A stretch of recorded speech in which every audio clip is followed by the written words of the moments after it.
Marcio Lassiter hardly made an impact as far as offense was concerned during his much-anticipated Gilas Pilipinas comeback in the fourth window FIBA World Cup Asian qualifiers.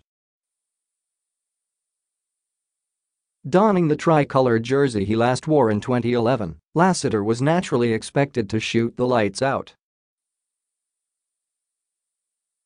The 6'2" winger, though, shot poorly against Iran and Qatar. Miguel Beermen head coach Leo Austria had an explanation for his Lassiter's paltry output.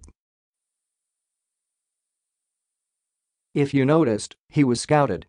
There's always a body on him whenever he touched the ball," said Austria in Filipino. When he couldn't rely on his offense, though, Lassiter turned up his defense. While some may not see that, there was no doubt in Austria's mind his prized shooter did a spectacular job on that end. "He was so aggressive on defense he suffered a cut on his left eye," he said. "You can see how he really played defense. And when you play defense at that level, you wouldn't have the legs for offense."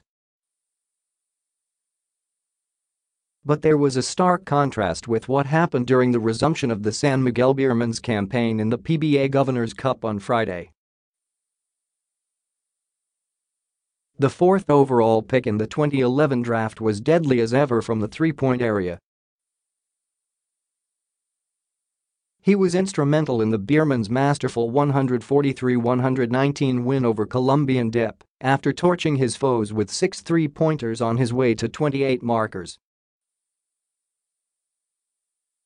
For Lassiter, familiarity was key to finding his rhythm. "I think it's different style of play we have.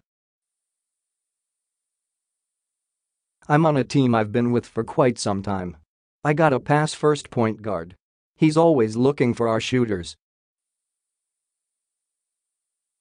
And just the chemistry is always something I'm more familiar with," Lassiter said. "A team needs lots of time to forge that kind of chemistry. Unfortunately, time was the luxury the national team didn't have heading into the qualifiers.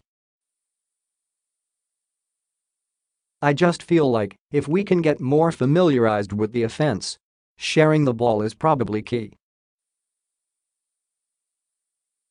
You know, I can break down a lot of things, but we still got to get some good chemistry going together, and it's a new team. Give credit, I think we did a great job with the amount of timing we had. And what Coach Yang Giao brought to the table, it's hard to get everyone on the same page," he said. Overall, SMB registered 23 triples in Friday's match, which tied the all-time output made by Talk and Text in January 2009. But Austria still expressed his disappointment over what he thought was his team's sloppy defense in first two quarters. Before breaking the game wide open in the third period, the Beermen allowed the beleaguered Dip to score 64 points in the first half and keep in step with the Beermen. In fact, if not for Arwin Santos's three-pointers in the second period, the Beermen could have fallen at intermission. "Our offense may be number one in the league, but the problem is our defense," Austria said. "In the first half, we gave up 64 points, and that's not a sign of good defense. Fortunately, our offense was superb tonight. I'm happy because we won, but sad because we're not playing good defense."